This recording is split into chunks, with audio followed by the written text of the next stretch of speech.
Hey PlanetSide2 players, my name is Kyle Ryan. I'm the Vice President of Technology here at Sony Align, and I'm here to talk to you about the PlanetSide2 optimizations. So I know you guys have seen the tweets from SMED. You guys have heard some of the noise that's been going on as we've tried to do Command Center.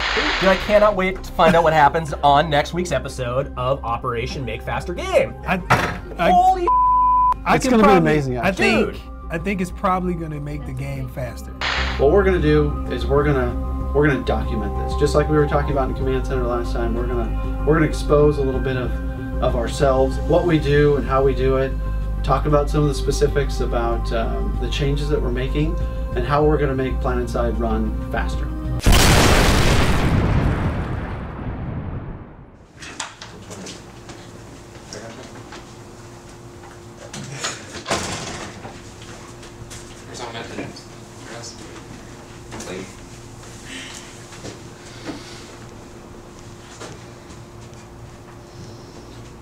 We wanted to talk to you separately.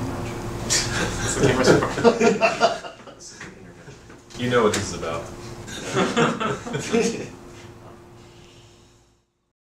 My name is Ryan Elam. I am the technical director for PlanetSide2.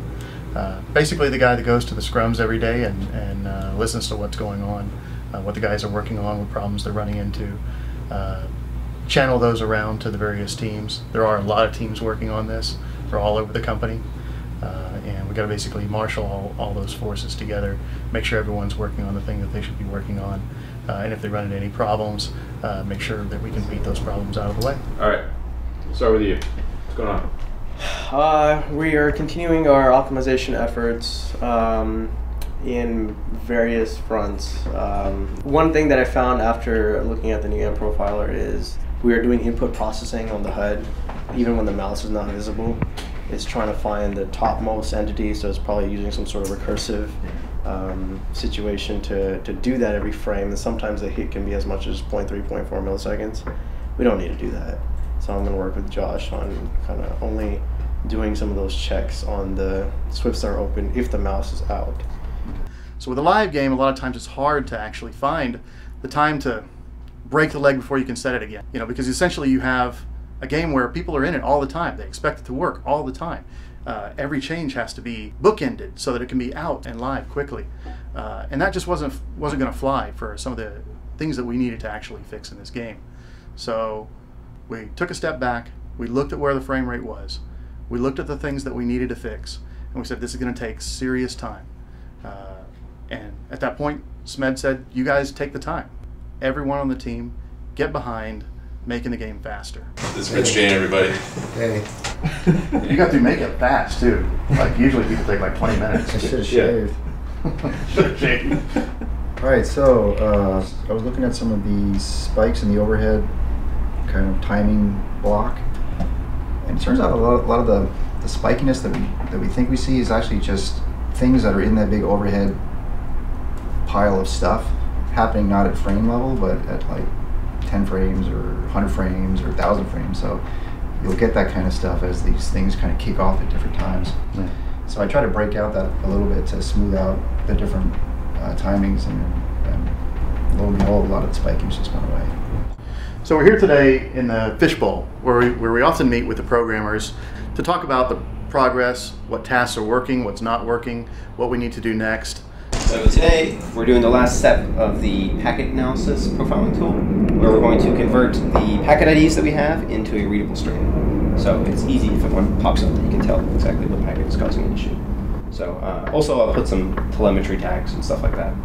Rob had some suggestions there, but then that should be usable by today, hopefully. Sweet. Awesome. Both the telemetry and the visual? Or? Well, yeah, because the telemetry tags are really easy to add. Yeah. It's like a single line. So. Sweet. That'll be really nice. So at this point, the programmers are working on several different tasks. Things that come up on our profilers, like rendering and physics, the user interface and the time that it takes. And I did notice, maybe that's what I saw yesterday, something's creating shaders a lot, like something within Scaleform is causing D3D to create a shader when you do different things. So maybe that's what's creating the hitching, is for some reason it thinks it needs a whole bunch of shaders. So one of the major parts of this optimization is to go through every single system and figure out how we can better use the multiple cores on your machine. Right now we do have things like sound and physics and animation and loading in their own threads, but a lot of times the main thread ends up just waiting on those operations to finish, which results in it looking like nothing's really going on your CPUs, and also a reduction in frame rate. I was working on the UI yesterday, so you could load in an XML, so you can have a load in which instruction set you want to go in. You can switch between either the dumb brain or the instruction brain.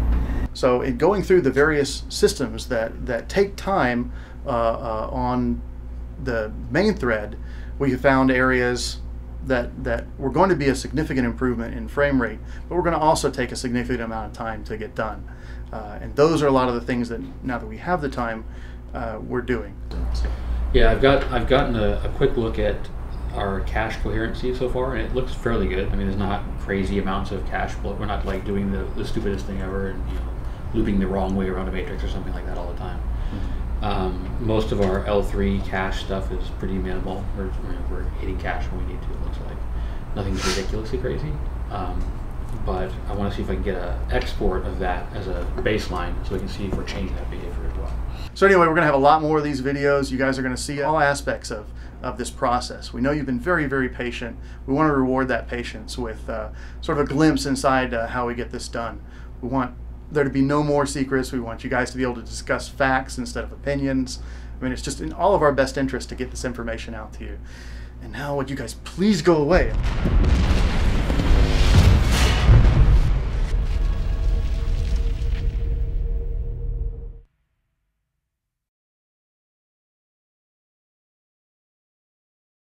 Sony.